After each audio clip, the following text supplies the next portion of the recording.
जब रावण का पुत्र मेघनाद मारा जाता है तब मंदोदरी रावण के पास बहुत दुखी होकर जाती है और रावण को समझाती है कि देखिए, आपका जो बड़ा पुत्र था वह भी मारा गया, अब भी समय है, आप माता सीता को वापस कर दीजिए, क्योंकि वो साक्षात जगदम्बा हैं और श्री राम साक्षात नारायण हैं। तो उसके बाद भी रावण के समझ में नहीं आता है, बल्कि मंदोदरी का उपहास करता है और उसके उपहास के बहाने कहता है स्त्रियों को, नारी स्वभाव सत्य सब कहहीं, अवगुण आठ सदा उर रहहीं, साहस अनृत चपलता माया, भय अविवेक अशौच अदाया। ये 8 चीजें स्त्रियों के अवगुण के रूप में रावण ने मंदोदरी से कहा। पहला इसमें जैसे साहस, वो कहता है कि स्त्रियां बहुत साहसी होती हैं, इसलिए वह बहुत बार ऐसे काम कर जाती हैं जिससे बाद में उन्हें और उनके परिवार को पछताना भी पड़ता है। और वह यह बात भली भांत नहीं जानती कि कब और कैसे अपने साहस का प्रयोग करें। साहस दुस्साहस में परिवर्तित हो जाए तो जानते ही हैं कि वह नुकसानदायक होता है। दूसरी बात अनृत, वो कहता है कि अनृत माने होता है झूठ बोलना। स्त्रियां झूठ बोलने की माने उनमें आम प्रवृत्ति होती है और इसी झूठ के कारण उन्हें बहुत सारे मुसीबतों का सामना करना पड़ता है। एक झूठ को छिपाने के लिए उन्हें 100 झूठ बोलना पड़ता है और इससे स्त्री और पुरुष के बीच विश्वास भी टूटता है। तीसरी बात उसने कहा कि चपलता, कहते हैं कि पुरुषों के अनुपात में स्त्रियां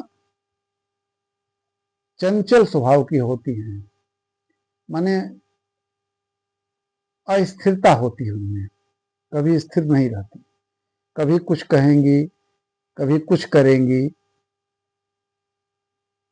उससे उन्हें समझने में कठिनाई होती है। और चौथी बात माया के रूप में उसने कहा कि मंदोदरी कहता है रावण कि स्त्रियां माया रचने में बड़ी माहिर होती हैं और इस कला में पुरुष उन्हें कभी परास्त नहीं कर सकते। वह अपनी मायावी दुनिया में पुरुष को बांधकर उनसे मन चाहे कार्य करवा सकती है। अब जैसे मंदोदरी ने कहा ना कि राम का नाम लेकर के डराते हुए, भाई इनको दे दीजिए, ये नारायण है, ये साक्षात जगदम्बा है, एक उदाहरण भी देता है।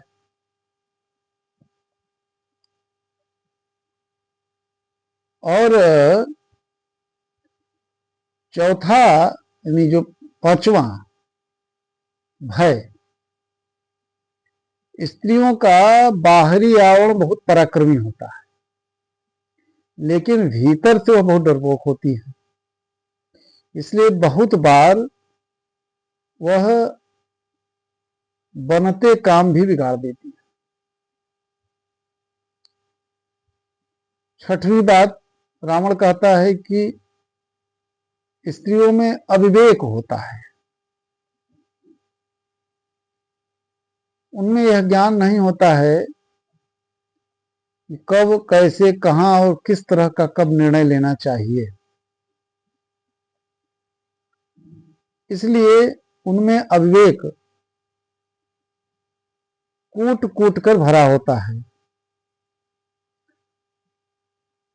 और सातवीं बात है अशौच। रावण के अनुसार स्त्रियों में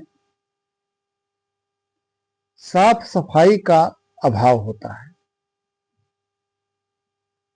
और अंतिम बात है अदाया। यदि स्त्री अपना प्रचंड रूप धारण कर ले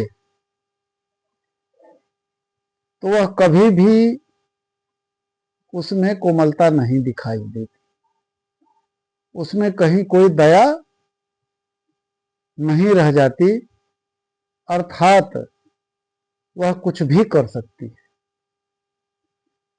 मुझे लगता है कि मंदोदरी के बहाने जो रावण ने स्त्रियों के जो 8 अवगुण बताया है, साहस, अमृत, चपलता, माया, भय, अविवेक, अशौच, अदाया, ये जो 8 चीजें बताई हैं, वो हो सकता है कि जो उनके राक्षस कुल की स्त्रियां रही हों